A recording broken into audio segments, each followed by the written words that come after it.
Hare Krishna. So some technical issue. Okay.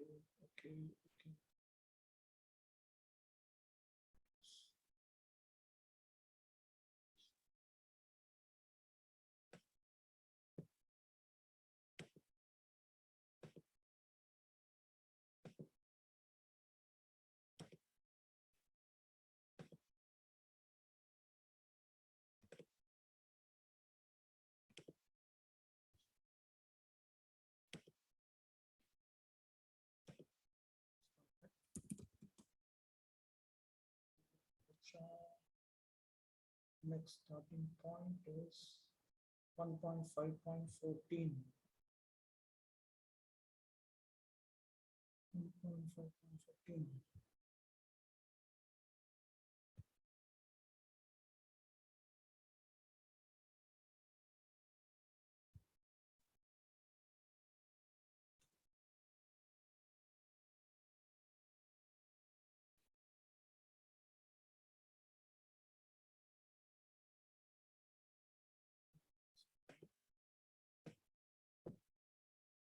So that's the question.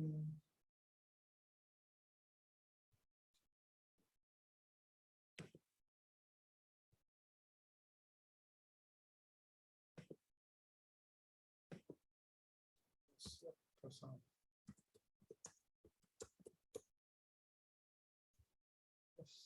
Prasada Sanmana Shanti Bhaktyadi Sadhanai Prarthyo na Saswayam Vodhut Prasanno Vashavartyapi.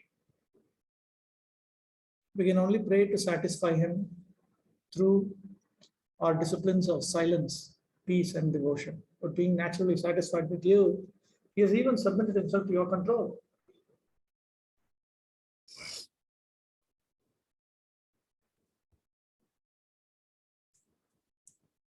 The Sanatana Goswami has noted, Idanim Jagadvandyebhyopi Mahamunibhyo Bhavantaha Shreshtaha Ityashenaha Yasyeti. He now says, now he wishes to say that all of you, meaning the Pandavas, they are better than the great sages who are worshipable by the entire universe.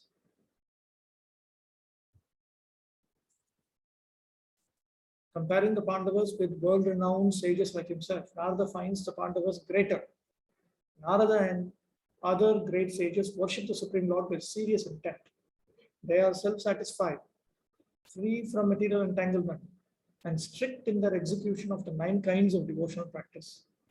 But by all their proper sadhana, self-controlled sages can only hope to obtain the Lord's mercy in the distant future.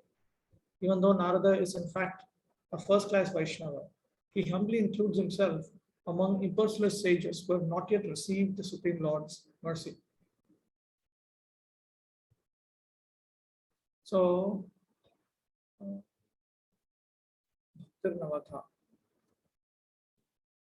strict in their execution of the 9 kinds of devotional practice, Shravanam, Kirtanam, Vishnu, and so on. Adi Shabdena Shri Murti Darshana Vaishnava Sangamadihi.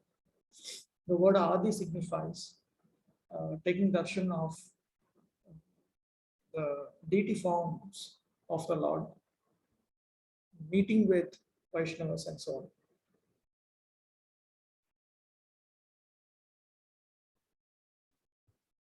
The Pandavas, however, have gained Krishna's favor without having undergone spiritual disciplines. So strong and spontaneous is their love for Krishna that it falls under its sway, obeying his devotees' commands like a menial servant. As described in the 7th canto of Srimad Bhagavatam during one visit to Hastinapur, Narada discussed this at length with Yudhishthira by telling him the history of Prahlad. At the end of this narration, Narada assured Yudhishthira and his brothers that they were no less exalted than Prahlad. Yo yam naloke patabhuri bhaga lokam punana manayo bhiyanti yesham grihana vasati tisaksha gudham param brahm manushya lingam. My dear Maharaj Yudhishthira, All of you, the Pandavas, are extremely fortunate. For the Supreme Personality of Godhead Krishna lives in your palace just like a human being. Great saintly persons know this very well, and therefore they constantly visit this house. Sava ayam brahmam mahad vimrigya kaivalya nirvana sukhanubhuti priya sukridvah kalumatuleya atmarhani yo vidhikrit guruscha. Impersonal Brahman is Krishna himself, because Krishna is the source of the impersonal Brahman. He is the origin of the transcendental bliss sought by great saintly persons. Yet he, the Supreme Person, is your most dear friend and constant well-wisher, and is intimately related to you as a son of your maternal uncle. Indeed, he is always like your body and soul. He is worshipable, yet he acts as your servant and sometimes as your spiritual master. Nayasya sakshat bhavapadmajadi dhi rupam dhiya vastu tayopavarditam maunena bhaktyopa pujitaha prasidataameshasya satvatam pati. Exalted persons like Lord Shiva and Lord Brahma could not properly describe the truth of the Supreme Personality of Godhead Krishna. He is always worshipped as the protector of all devotees by great saints who observe vows of silence, meditation, devotion service, and renunciation. May that Supreme Lord be pleased with us.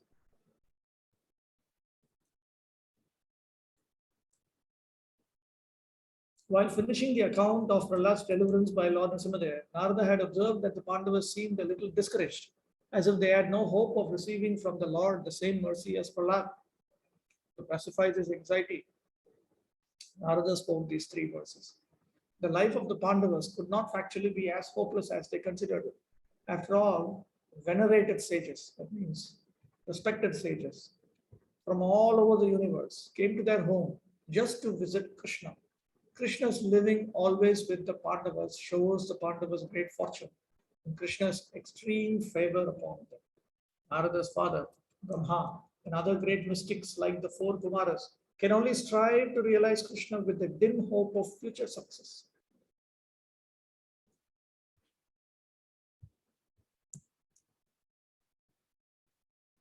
The unconditional bliss of oneness hinted at in the Vedas is actually embodied in the personality of Krishna, and he associates with the Pandavas in the most intimate ways.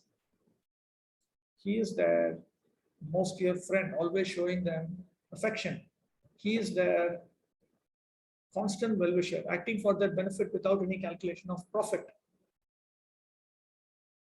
And he is their worshipable Lord and the executor of their orders. He is also their Atma. Atma meaning Atma Parama Priti Vishaya. He is their object of supreme affection. He is not a distant goal of perfection, but is directly present in the Pandava assembly. By using the proximate pronoun I am, this person close by, Narada implies that Krishna is ready to reciprocate with the Pandavas at their pleasure.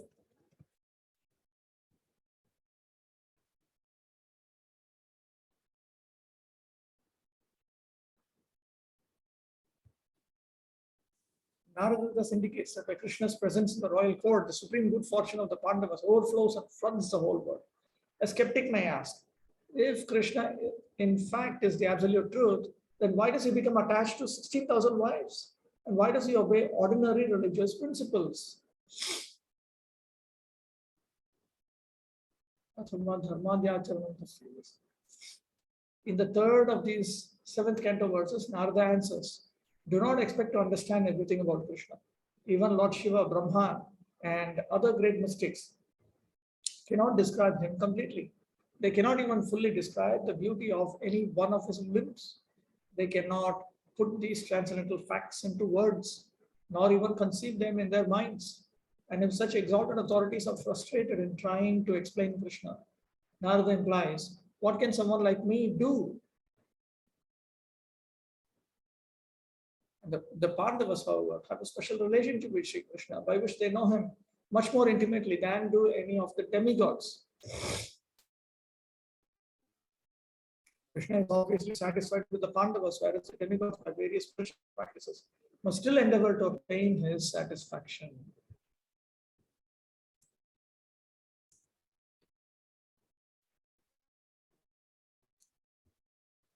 Ayam bhava. This is what is being implied. He prahladasya grihe param brahma vasati. The absolute truth does not live in the house of Prahlad.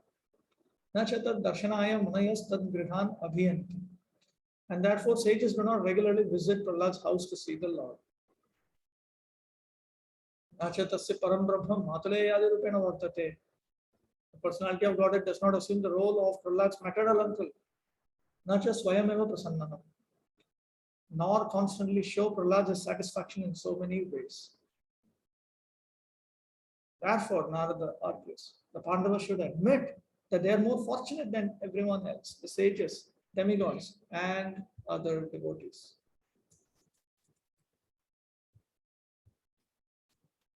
Aho shrunad purvam tu keshamchit adhikarinam anena diyamano bhun mokshastitiriyam sada. Please just hear what I have to say. Before, Krishna gave the gift of liberation only to a qualified few, and this has always been the rule.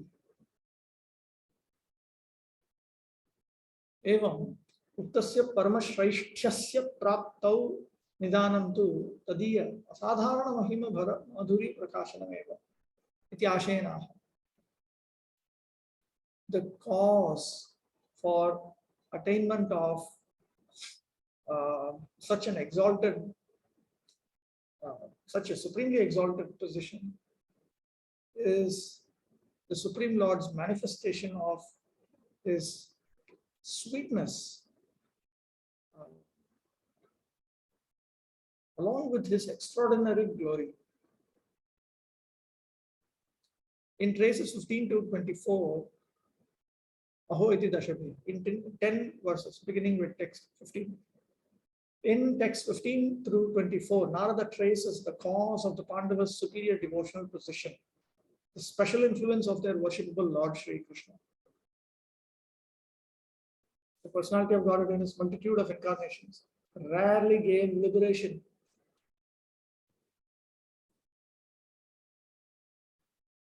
Most demons killed by Krishna's avatars had to take birth again to be further purified. This is analyzed in Bhagavatamrita also. Kalanemir hiranyaksho hiranyakashipustatha Ravana kumbhakarnascha tathanye ghatita swayam muktim nanita bhaktirna datta kasmai chiduttama prahladaya param datta shri nrsimhavataratāh. Kalanemi, Hiranyaksha, Hiranyakashipu, Ravana, Kumbhakarna, and others were killed by the Supreme Lord, but none of them received liberation, and pure devotional service was given to no one but Prahlad, who received it from the incarnation Sri Nrsimha.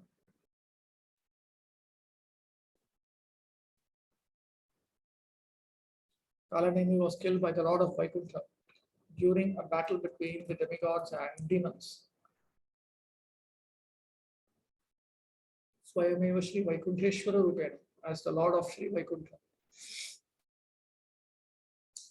Hiranyaksha was killed by Lord Varaha, Hiranyakashipu by Lord Nrsimha, and the two brothers Ravana and Kumbhakarna by Lord Ramachandra. Other daityas and rakshasas, including relatives of the demons mentioned in these verses, also met death at the hands of the Supreme Lord. Nonetheless, we know that upon being killed by the Lord, none of them attained liberation, since history records that they all took birth again.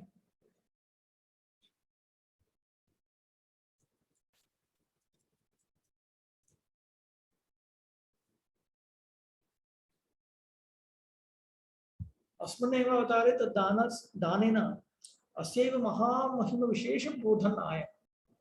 And from this we learn about the special great glory of this specific incarnation, Krishna. When Swayam Bhagavan Krishna descends, he is also called an incarnation. Avatarati iti avataraha. Any form of the Supreme Lord, including the original form, who descends into material, who comes to material existence, is known as an avatar.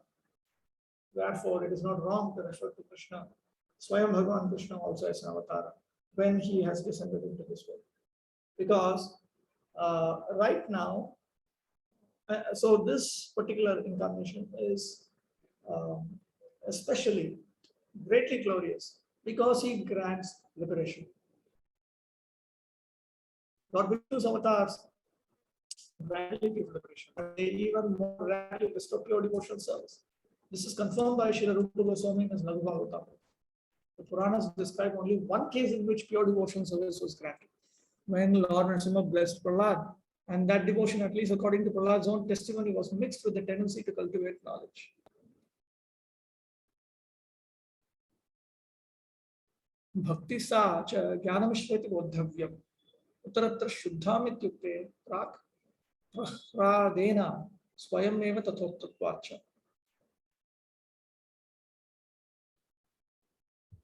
Prahlad himself admits that.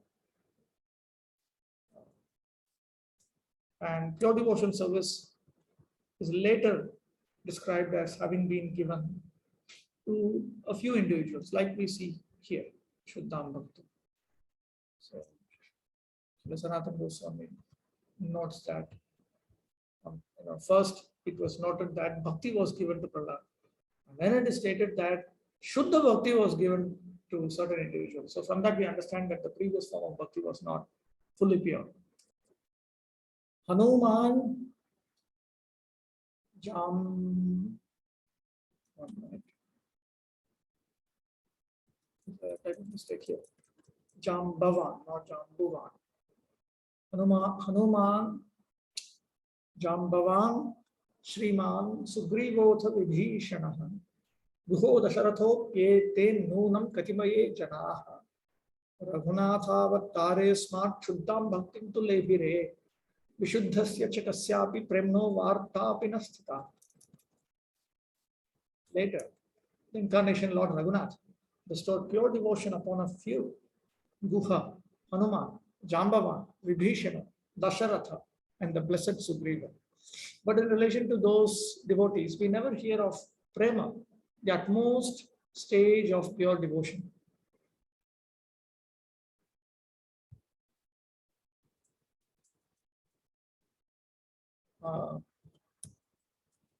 Here,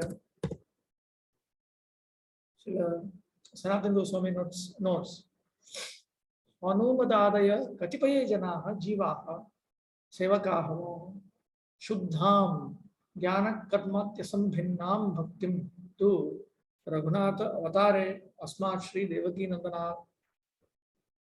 Lebhire Iti Uttarena Hoya. Some living entities headed by Hanuman who were serving Lord Raghunath, Lord Ramachandra, they attain pure devotion service, which is not contaminated by jnana, karma, or any other process within Vedic dharma. Some of the participants in Lord Ramachandra's Leelas were not finite living entities. Lord Ram's three brothers were incarnations of the masters of Vaikuntha, Sankarshana, Pradyumna, and Aniruddha. The Lord's wife Sita Devi was directly the goddess of fortune, Lakshmi. These infallible persons need not rise to the level of love of God because they are situated on that level eternally. This portion is from Gopi Prananda himself. But some of Lord Ramachandra's servants who are jivas, his janas, personal dependents, reaped from his association the benefit of pure bhakti. Love of God is pure when free from the material motives of karma and jnana, as well as other disciplines within Vedic dharma. Lord Devaki Nandana, in his appearance as the Lord of the Raghus, granted such bhakti to only a few of his devotees.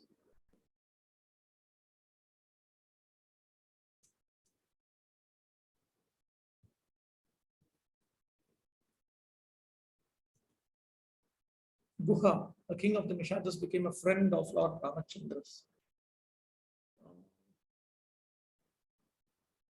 That is from Gopi Prananda. here Narada says that even Dasharathopi, obtained bhakti from Lord Rama. Where is that? Dasharathopi iti anenaiva sambandhaha. Narada qualifies a statement in this way to answer a potential doubt that Dasharatha was an unfortunate person. After all, Dasharatha had been cursed by a Brahmana to suffer separation from his son, and that separation led to his dying untimely and in lamentation. Still, he was blessed with pure bhakti by virtue of his intense attachment to his son, Rama. ततश्च ब्रह्मशापादेव पुत्रविच्छेद शोकेन मरणात् शुद्धभक्तौ संशये जातेपि तस्य पुत्र स्नेहेन शुद्धभक्ति संभावनया वितता अतएव अत्रापि शब्दः.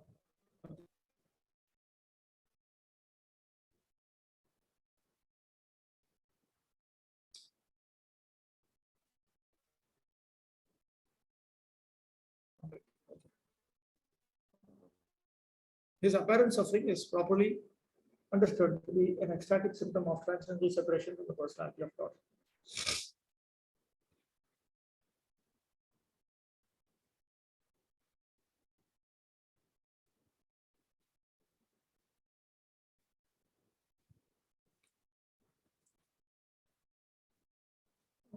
Okay, there are further remarks from Srila Sanatana Goswami. Vishuddhasya swarasikas na tu guna rupat apekshakasya ityartha. But despite all of this,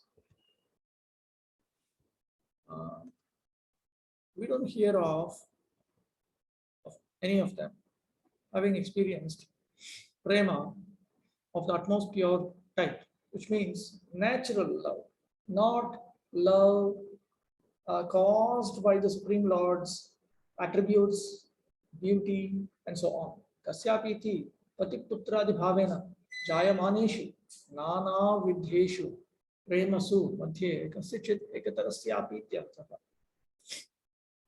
Tadvanirvachyasya Shri Gopinam iva Shri Krishna prema visheshasya ityartha. Vartapi tadanim nasi kutaschat prapti ityartha. There's not even a trait, there's not even a talk about any of them having that kind of unspeakable love of God that, for instance, the great gopis, young gopis of Vrindavan had for Sri Krishna. That kind of love, you don't even hear about it amongst persons like this. So where is the question of attaining that?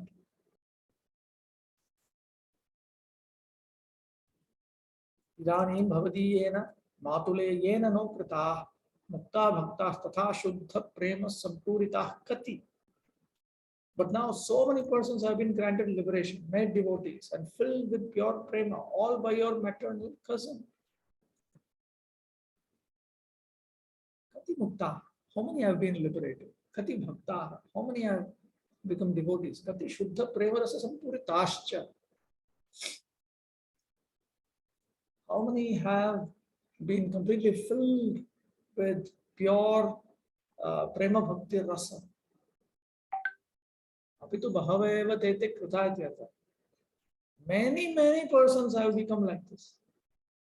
Bhavadiya matuleyena iti tadrisha mahimavataha Shri Krishnasya tadrik sambandhena teshamapi tadrik mahatmyam suchayet. This Shri Krishna, having this kind of a glory, the glory being their maternal cousin, the Pandavas' maternal cousin, being directly related to them. Such a person has given them all this. So from this we understand that they are also glorious. Even persons who came into casual contact with Krishna gained liberation and pure devotion. What to speak of the Pandavas, who lived with Krishna constantly as his intimate friends. The Pandavas should not imagine themselves bereft of these benefits.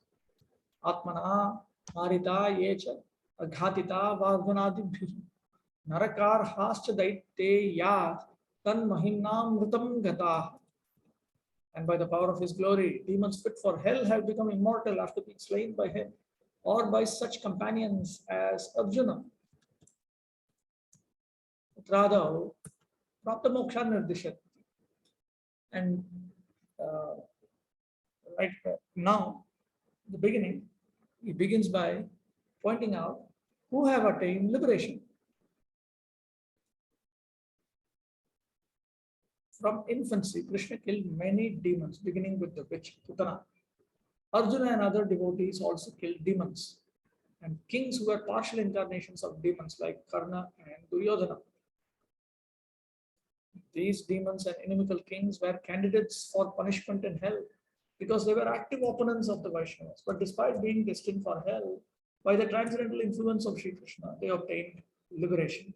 In the words of Srimad Bhagavatam, Ye cha pralamba kharadardura keshya rishtam malleva kamsa yavana puja poundra kadya anye chishalva kapibalvala danta vakra saptoksha sambara viduratha rukmi mukhya ye vamridhe samitishalina attachapa kamboja matsya kuru srinjaya kaikayadya yasyantya darshanamalam Balapartha Bhima Vyajahvayena Harina Nilayam Tadiyam. Many demoniac enemies fought vigorously either against the Lord Hari, directly or against him under his names such as Baladev, Arjuna, and Bhima. Among such demons were Baka, Keshi, Pralamba, Dhenuka, Arishta, Chanura, Pushtika, and the elephant Kulayapida. Others were Kamsa, Kalayavana, Paundraka, Narakasura, and great marshals like Shalva. Still others were Rukmi, Balvala, Shambara, Dantavakra, Viduratha, the 7 bulls, and Vividha the monkey. And there were also great warriors like Kuru, Matsya, Srinjaya, Kamboja, and Kekaya. All such demons attained either the impersonal Brahmajyoti or the Lord's personal abode in the Vaikuntha planets. Lord Balaram killed Dhenuka, Vividha, Balvala, and others. Pradyumna killed Shambara, Muchukunda killed Kalayavana.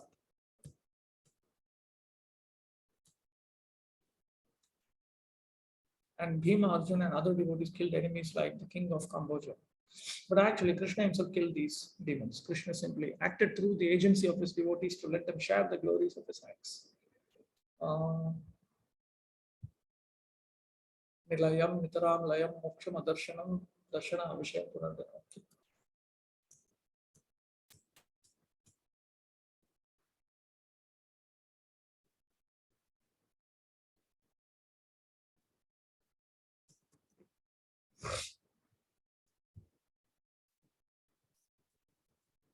Tapo japa jnana para munayo yertha sadhaka Vishwamitro Gaudamascha Vasishtopi Tathapare Te Kurukshetra Yatrayam Gatva Krishna Prasadataha Bhaktim Tam Prarthya Tam Prapya Bhavam Bhaktim Tam Prarthya Tam Prapya Bhavams Tad Bhakti Tatparah.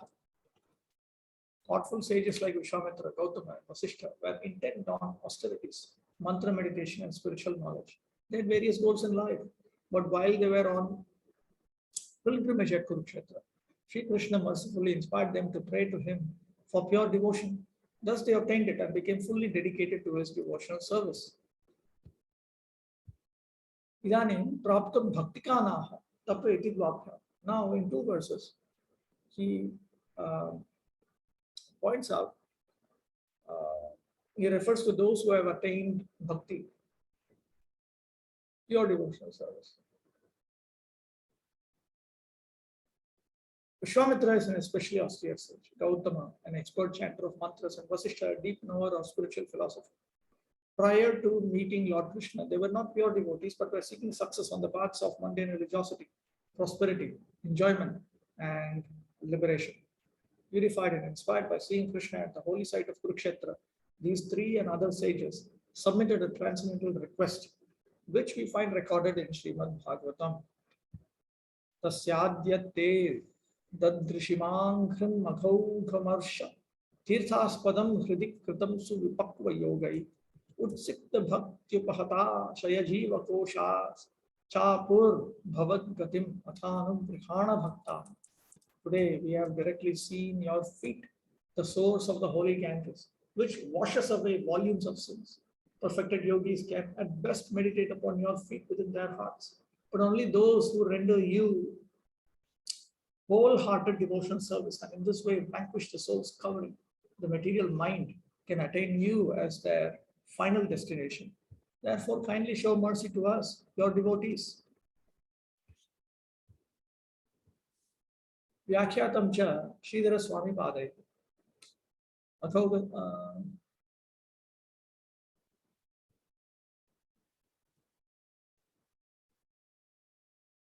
Bhaktan Kritva Graham Kuru Ityartha. Srila Sridhar Swami has noted that these sages are requesting Bhaktan Kritanu Graham Kuru.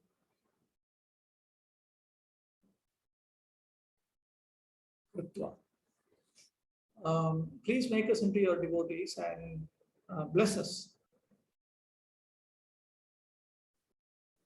Srila Sridhar Swami explains in his commentary on Srimad Bhagavatam, the sages consider their audience with Krishna the ultimate reward for their accumulated religious achievements.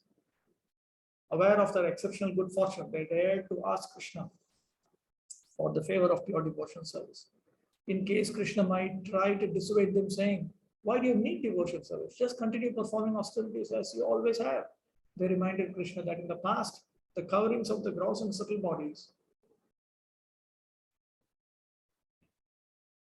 that transcended only by his pure devotees, not by impersonalist ascetics.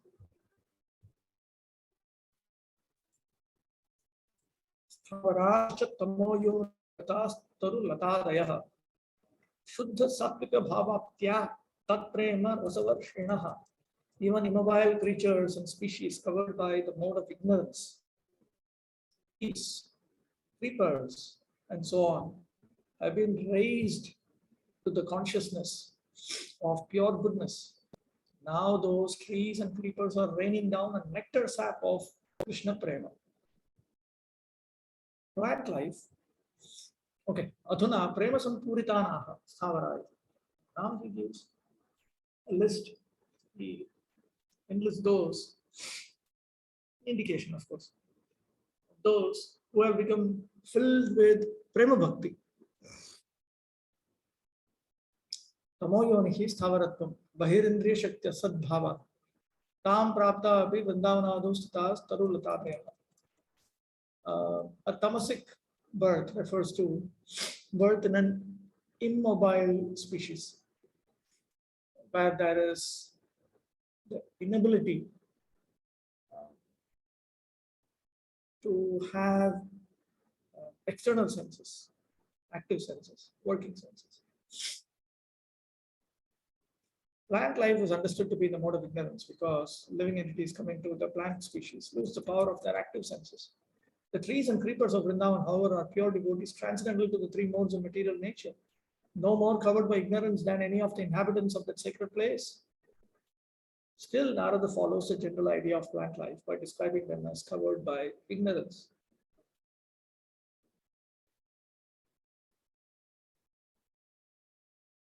Or alternatively, he may be describing the plant life outside Vrindavan in areas such as Hastinapur.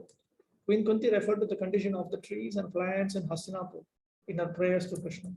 Ime janapadas riddha supapau shadihi rudaha vanadri nadyudanmanto hyedhante tava vikshitai. All these cities and villages are flourishing in all respects because the herbs and grains are in abundance. The trees are full of fruits, the rivers flowing, the hills full of minerals, and the oceans full of wealth. And this is all due to your glancing over them. So just by glancing, he has given them the great prosperity of love for him.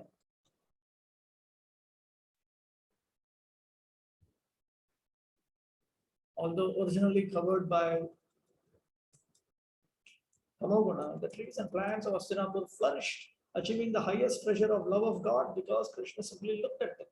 These sub-animal species were uplifted to the pure consciousness called Shuddha Sattva, in which Vaishnavas realize Krishna consciousness.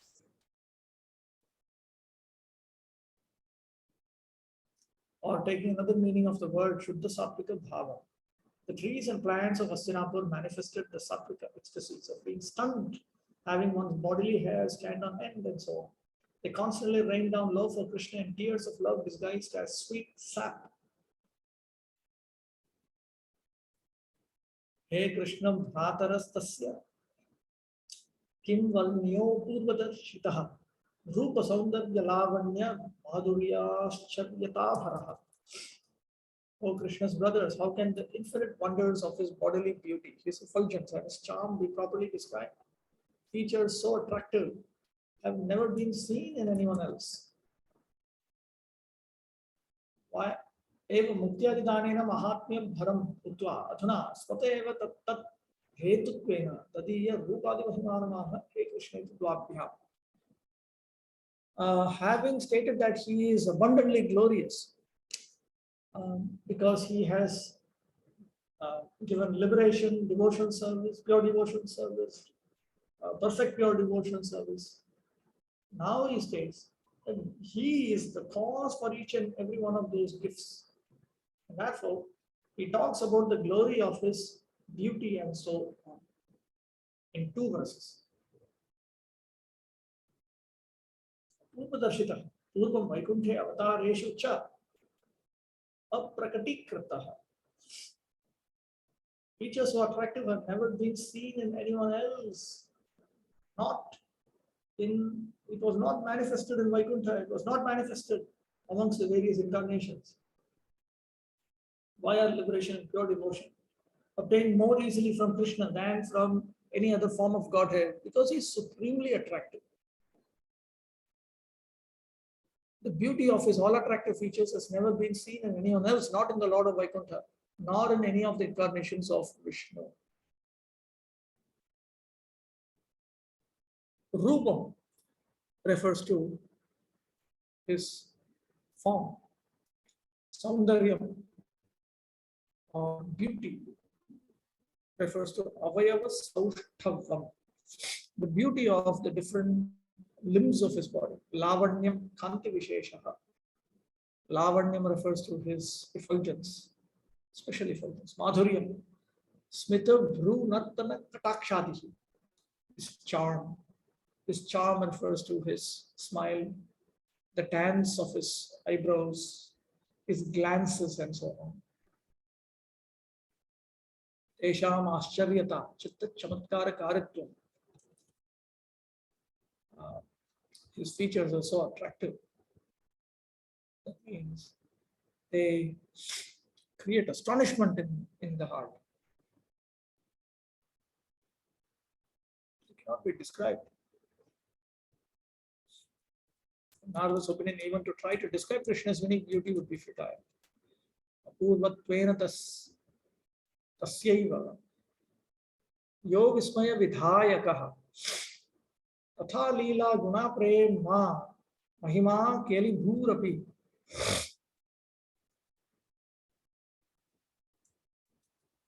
The unprecedented attractive features of Krishna leave one struck with amazement. So also do his pastimes, his qualities, his pure love, his glorious virtues, and the places where he sports.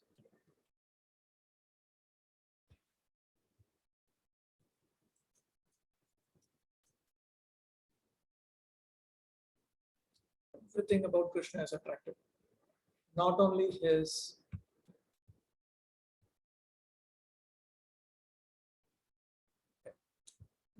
physical beauty, everything he does is playful and full of variety. His virtues, like compassion, are all perfect and unlimited.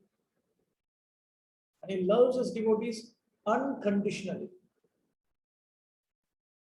as they love him. He exhibits all the traits of noble character, like concern for unfortunate persons and submission to the desires of his devotees. Sri Vrindavan forest and his other pleasure grounds also attract the hearts of all who enter. The Pandavas, whom Narada has addressed as Krishna's brothers, have certainly realized these truths and are therefore most fortunate among human beings.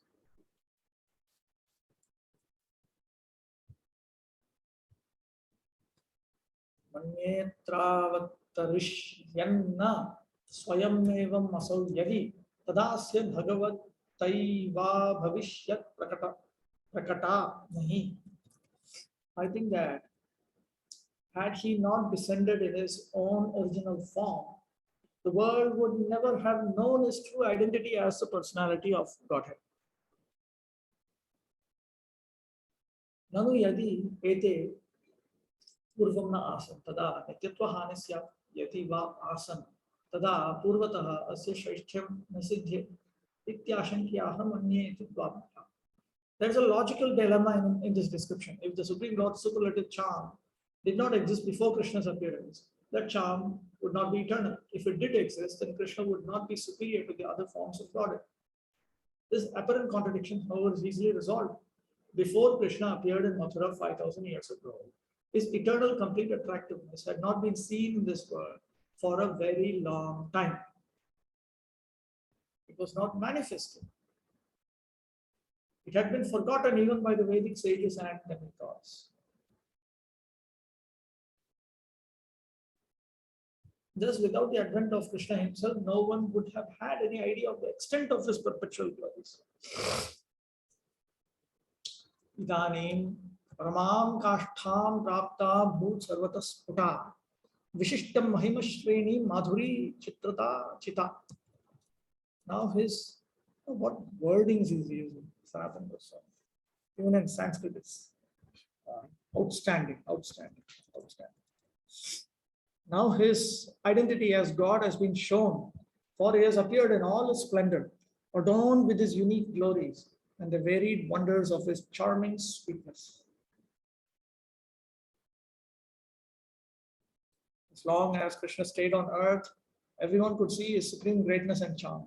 Krishna is the eternal source of all incarnations, but because for 125 years his full glory is rarely seen when manifest on earth, Krishna is also considered a special incarnation.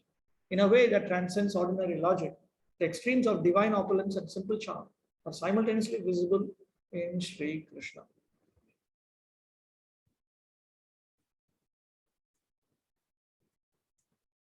So, straight from Sanatana Goswami. Krishnasya karunya kathastu dure tasya prashasyo vatanigrahopi kamsadayah kaliya putanadya balyadayah pragapi sakshinotra. We speak of Krishna's kindness, but even the punishments he metes out are worthy of praise. To this, there have been many witnesses, including Kamsa, Kaliya, and Putana, and in the more distant past, Bali and others. Itham Shri Bhagavato Nagrahadi Gunam Mahimanam Sankhepeno Uktva Nigraha Vyaja Mahatmya Visheshamaha Krishnasya.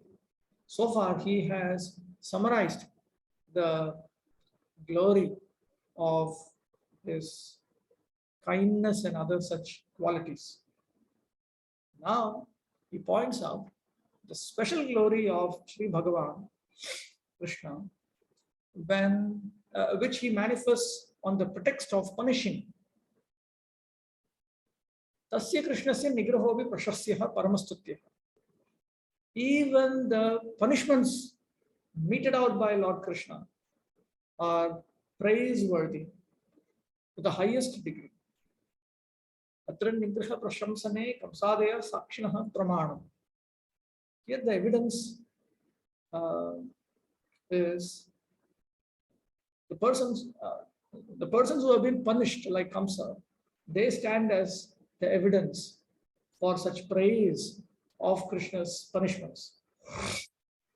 While Kamsa was ruling Mathura, the dread of being killed by Krishna tormented him constantly. But as a side effect of this involuntary meditation, Kamsa became completely Krishna conscious. Shukadeva Goswami describes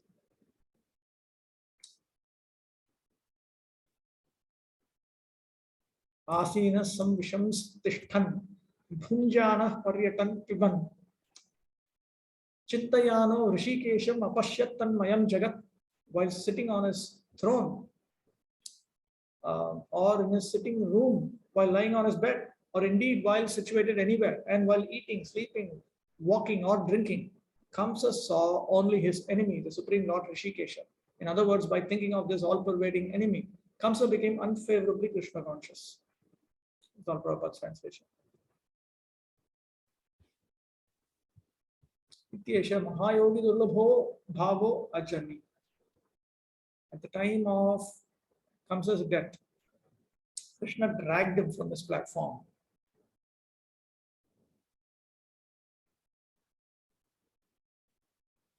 and jumped on his chest.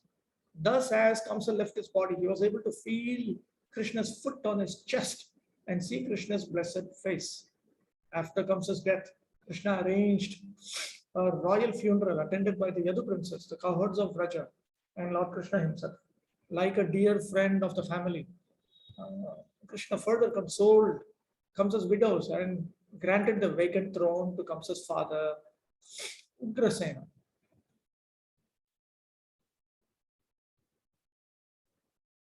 Being punished by Krishna also spiritually benefited many allies of Kamsa, many supporters of Kamsa, including the wrestlers of Mathura and kings like Jarasandha.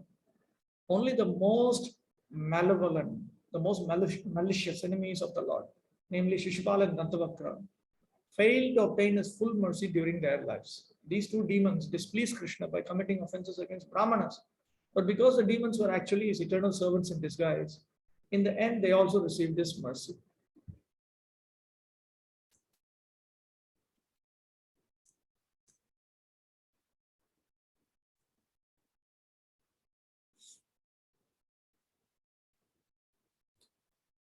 Opponents like the wrestlers Chanura and Mushtika were less culpable. Fighting against Krishna under Kamsa's orders, they had become infected by Kamsa's envious spirit. Still, the wrestlers were allowed to enjoy the favor of being embraced by Krishna during combat. Just like the cowherd boys of Vraja in their mock fights with Krishna, Krishna also honored the wrestlers by conducting their funerals. Rajayoshita Ashwasya Bhagavan Loka Bhavana Yamahur Lokakim Samstham Hatanam Samakarayat. After consoling the royal ladies, Lord Krishna, sustainer of all the worlds, arranged for the prescribed funeral rites to be performed for all those who had died, Hatanam. Lord Balaram repeatedly captured Jarasandha in combat, but each time released him just to glorify Jarasandha's prowess. Krishna, Balaram, and their friends paid a personal visit to Jarasandha's palace to forever establish his reputation as a great follower of Brahmanical culture and a great giver of charity. So, see, all of this is to show that even when Krishna wants to punish someone, he deals with them very, very nicely while they are alive, while they are being killed. And after they have been killed also, Krishna doesn't go to them. Paundraka and other enemies of received similar merciful treatment. In text 21, by the words Atmanam Arita, all killed by him in person, Narada has implied that they all attained liberation. Narada further confirmed this in a conversation with Krishna's father Vasudeva. Vairena yam nrupataya Shishupala Paundra Shalvadayo Gati Vilasa Vilokanadhyai Dhyayanta Akriti Dhya Shayana Sanadau Tatsamya Mapura Anurakta Dhyam Punah Kim. Inimical kings like Shishupala, Paundraka,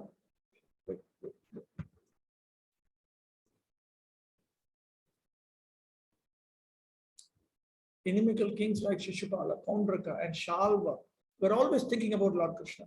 Even while lying down, sitting, or engaging in other activities, they enviously meditated upon the bodily movements of the Lord, his sporting pastimes, his loving glances upon his devotees, and other attractive features displayed by the Lord. Being thus always absorbed in Krishna, they achieved spiritual liberation in the Lord's own abode. What then can be said of the benedictions offered to those who constantly fix their minds on Lord Krishna in a favorable, loving mood? Demons who invaded Krishna's sacred land of Gokula obtained from Krishna even greater mercy than the kings who opposed him in Mathura and Dwaraka. Kaliya was blessed with the touch of Krishna's limbs more thoroughly than the wrestlers in Kamsa's arena. While Krishna enthusiastically danced on Kaliya's heads, the serpent received Vrindavan dust directly from Krishna's feet, a benefit that Kaliya's wives praised in ecstasy. Kasyana bhavosyan nadeva vidmahe tavankri renus parashadhikaraha yadvanchaya shrir lalanacharat tapo vihaya kaman suchiram dhrutam vrata. O Lord, we do not know how the serpent Kaliya has attained this great opportunity of being touched by the dust of your lotus feet. For this end, the goddess of fortune performed austerities for centuries, giving up all other desires and taking austere vows. Thus, Kaliya received special mercy. For Krishna used each one of Kaliya's heads as a dancing stage. Krishna also accepted worship and prayers from Kaliya, issued him personal orders, and granted him the island of Ramanaka, where he could live free from fear of his archenemy, Garuda. Indeed, by leaving the mark of the Sudarshan disc on Kaliya's heads, Krishna arranged for Kaliya to gain Garuda's friendship and respect.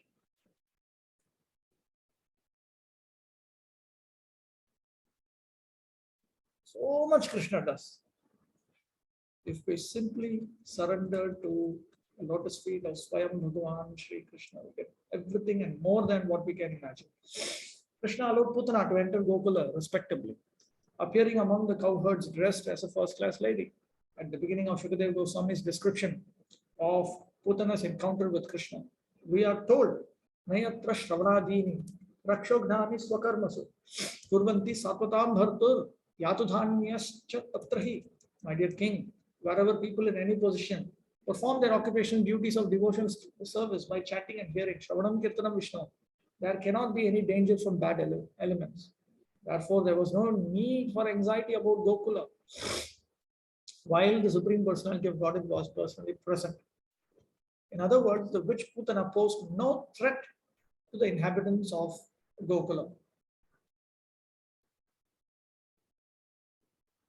Krishna allowed her to enter simply to give her this mercy.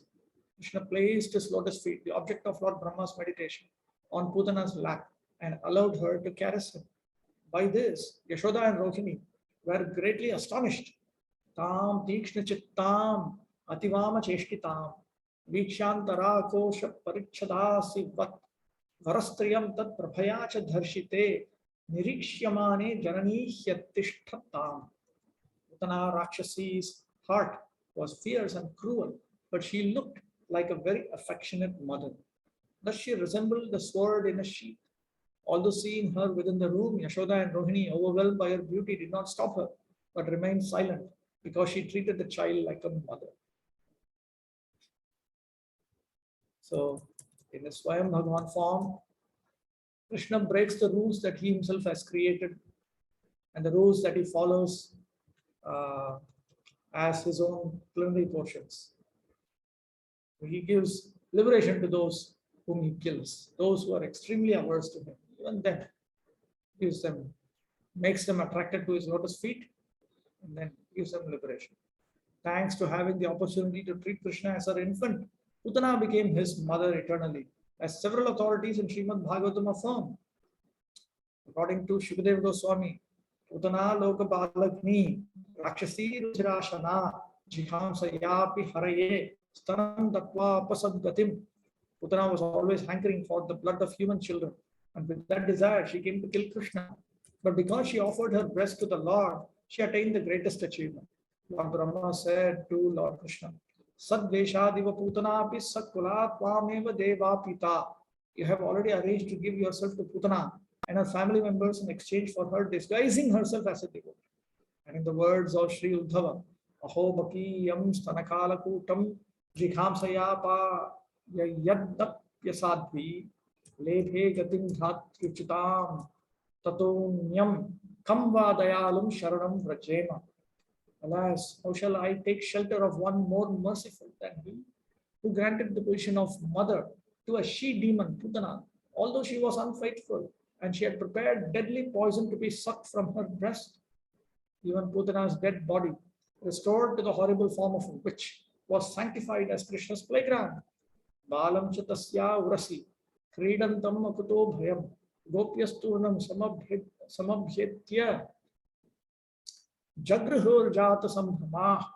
Without fear, the child Krishna was playing on the upper portion of Putana Rakshasi's breast. And when the gopis saw the child's wonderful activities, they immediately came forward with great jubilation and picked him up. And when her corpse was burnt, it gave off a fragrance like precious aguru, which spread in all directions. Takhyamanasya dehasya dhumascha agurasau rabhaha Utthita Krishna Nirbhukta Sapadya Hatapap Manaha. Because of Krishna's having sucked the breast of the Rakshasi Putana, when Krishna killed her, she was immediately freed of all material contamination. Her sinful reactions automatically vanished, and therefore, when her gigantic body was being burnt, the smoke emanating from her body was fragrant like aguru incense. Other persons who came to Gokula also obtained special mercy from Krishna. The sons of Kuvera, entrapped in the bodies of Arjuna trees, found themselves in the midst of the wonderful pastimes of Damodar. Krishna released these two sons from Narada's curse, listened to their prayers, and bestowed upon them prema bhakti. Aghasura was graced by Krishna's entrance into Agha's huge mouth along with the cowherd boys and calves. And Agha obtained liberation from Krishna in a way that astounded the whole world. His dead body served as an attraction in Vraja. Rajan Ajagaram Charma Shushkam Vrindavanedbhutam Prajautasam Bahutitham Babuva Kridagahwaram. O King Parikshit, when the python-shaped body of Aghasura dried up into merely a big skin, it became a wonderful place for the inhabitants of Vrindavan to visit, and it remained so for a long, long time. Sometimes Krishna would also punish his loving devotees in Vraja, as when he abandoned the gopis during the rasa dance. This he did to increase the intensity of their love for him. Because Krishna was enchanted by the gopis' love, his prime reason for abandoning them was to hear them speak like mad women in separation from him. He explained, Naham tu sakhyo bhajatopi jantun bhajam yamisham anuvritti vrittaye yatha dhano labdha dhane vinashte tachintayan yan nivruto na veda. The reason I do not at once reciprocate the affection of living beings, even when they worship me, O gopis, is that I want to intensify their loving devotion. They then become like a poor man who has gained some wealth and then lost it, and who thus becomes so anxious about it that he can think of nothing else. Evam madartho jitaloka veda swanam hivo mai yanuvrittaye bala. Mayapuroksham bhajatatirohitam asuyitum arhatatat priyam priya. My dear girls, understanding that simply for my sake you had rejected the authority of worldly opinion of the Vedas and of your relatives, I acted as I did, only to increase your attachment to me. Even when I removed myself from your sight by suddenly disappearing, I never stopped loving you. Therefore, my beloved gopis, please do not harbor any bad feelings toward me, your beloved. Naparaye ham niravadya samnijam swasathu krityam vibhudayushapi vah yama bhajan durjara geha shrinkhala samvrishya tadvah pratiyatu sadhana. I am not able to repay my debt for your spotless service, even within a lifetime of Brahma. Your connection with me is beyond reproach. You have worshipped me, cutting off all domestic ties, which are difficult to break. Therefore, please let your own glorious deeds be your compensation. The mercy of Krishna's punishment was evident not only when he appeared in his original form in Gokula, but also in many of his incarnations. As Sri Vamana, for example, when the Lord arrested Bali Daityaraj and humiliated him, the Lord declared to the world the strength of Bali's sober determination. Then, having taken away from him the throne of heaven, Lord Vamana gave him in exchange the greater kingdom of Sutalaloka with all its riches. The Lord took up the post of doorkeeper at Bali's palace and defended the palace gates from the incursion of Ravana. And when Durvasa begged Lord Vamana to leave Bali for some time and defend Durvasa against the demon Kusha, Lord Vamana refused to do so without Bali's permission. And in yet other incarnations, the personality of Godhead killed demons like Madhu, Kaitaba, and Kalanemi, who had enjoyed the pleasure of opposing the Lord in battle. They received great mercy from him. These histories are recounted in various Puranas. The mercy shown by Sri Krishna through his incarnations is a natural reflection of the supreme mercy he displays in his original form. The source of incarnations is glorified by the glories of each of his expansions. So when the Supreme Lord himself manifests, he gives more mercy than the mercy he displays in the forms of his plenary portions. He displays a portion of his mercy when he comes in the form of his plenary portions. But when he comes in his original complete form, he gives complete mercy. Okay, questions? Just a minute, let me just note down before I forget.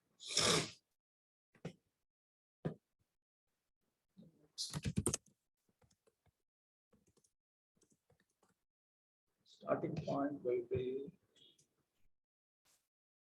1.5130.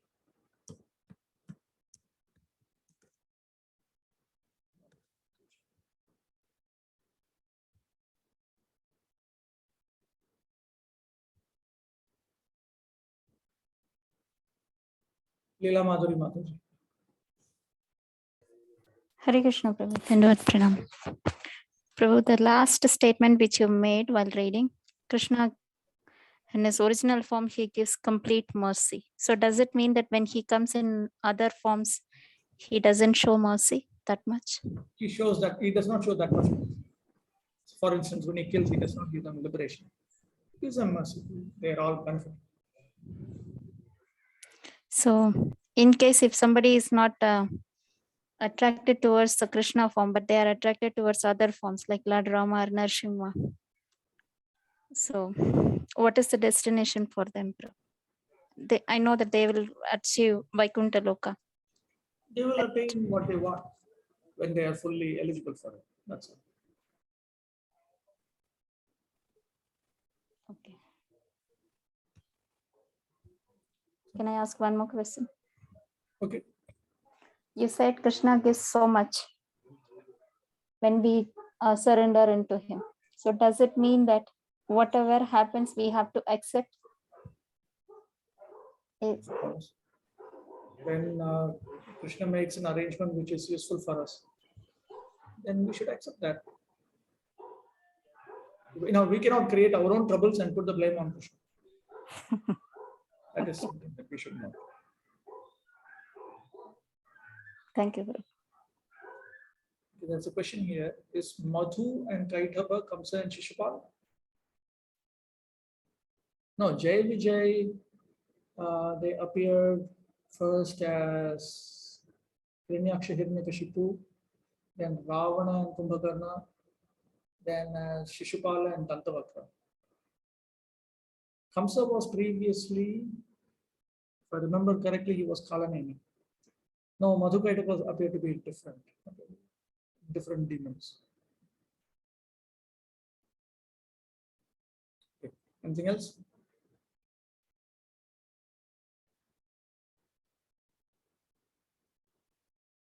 All right. Vanchakalpataruvesya kripasantu bhyavacha patitanam pavanebhyo vaishnavebhyo namo namaha.